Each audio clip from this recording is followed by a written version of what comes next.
praktik pertanian berbasis agrokimia dan non-monokultur secara terus-menerus dijalankan untuk memenuhi kebutuhan pangan populasi manusia. Dampaknya, ekosistem alam terganggu, terjadi degradasi tanah dan pencemaran lingkungan. Dan di tengah persoalan degradasi ekosistem alam, pertanian sebagai sumber pangan juga menghadapi ancaman cuaca ekstrim yang mempengaruhi keberhasilan masa tanam. Dibutuhkan upaya cepat untuk beralih ke metode pertanian yang mengadaptasi dan memitigasi perubahan iklim.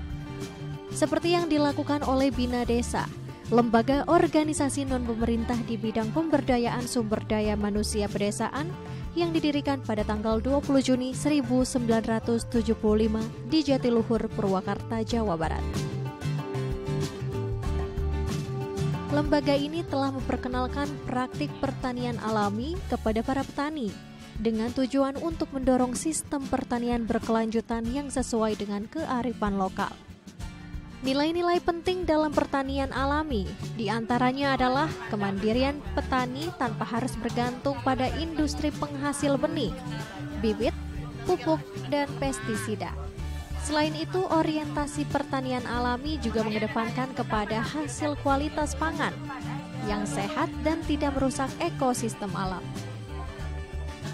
Jadi untuk pertanian alami ini kan tidak sekedar bertani alam menggunakan bahan alami, tapi melihat hubungan manusia dengan alam semesta gitu. Jadi bagaimana kita memperlakukan alam, maka alam itu akan memberikan perlakuan yang sama pada kita. Ketika kita berlaku baik kepada alam, alam akan berlaku baik sama kepada kita begitu. Nah, dari sini teman-teman juga para petani ini sudah merasakan hasilnya begitu ya. Merasakan hasilnya dalam artian mereka tidak ketergantungan pupuk, tanah mereka sudah kembali gitu ya, yang sudah menerapkan pertanian alami bertahun-tahun gitu. Mereka nggak harus setiap mau proses menanam, nggak harus pengolahan tanah berlebihan begitu. Jadi mereka tidak ketergantungan input-input pertanian yang dijual oleh perusahaan-perusahaan gitu ya. Jadi kondisi tanah sudah semakin baik, kemudian ekosistem alam, sistem rantai pangan hewan gitu ya, hewan, tumbuhan gitu juga sudah terjaga begitu ya di lingkungan mereka yang sudah bertani alami gitu ya. Dan paling tidak mereka merasakan hasil dampaknya bagi kesehatan dari makanan yang mereka konsumsi. Ya harapannya semakin terbuka kesadaran peserta gitu ya, atau teman-teman masyarakat petani begitu ya, terkait pertanian alami ini bisa membuat petani menjadi semakin mandiri pangan gitu ya, mandiri input pertanian, mandiri pangan, petani berdaulat atas pertaniannya sendiri, tidak ketergantungan dengan pihak luar, sehingga mengurangi ya ketika ada masalah dari luar yang masuk, ketika pupuk mahal, benih mahal, atau pestisida mahal, mereka tidak perlu bingung karena semuanya tersedia di alam, di lingkungan sekitar mereka sendiri. Kini kegiatan menularkan keterampilan pertanian alami terus digencarkan oleh Bina Desa kepada para petani yang ada di seluruh Indonesia. Seperti kegiatan sosialisasi pertanian alami yang dilaksanakan selama 4 hari dari tanggal 22 sampai dengan 25 Mei 2024 di daerah Ciasihan, Bogor, Jawa Barat.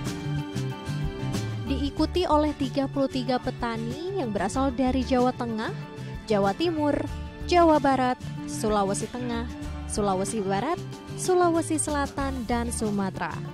Puluhan petani daerah ini juga diharapkan dapat membagikan pengetahuan dan keterampilannya kepada petani lainnya di daerah masing-masing. Salah satu petani yang merasakan manfaat dari kegiatan ini ialah Yobi, petani muda berusia 27 tahun yang berasal dari Mamasa, Sulawesi Barat. Yobi tertarik untuk mengubah lahan pertanian di desanya yang 95% masih bertani secara konvensional ke metode pertanian alami.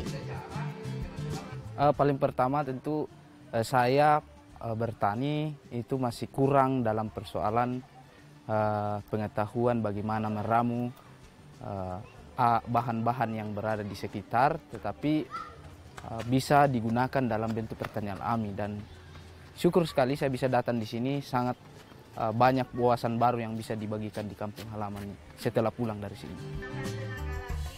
Sementara itu, Elia Fitri mengungkapkan telah mengadaptasi metode pertanian alami sejak tahun 2014 di daerahnya Kabupaten Agam, Sumatera Barat.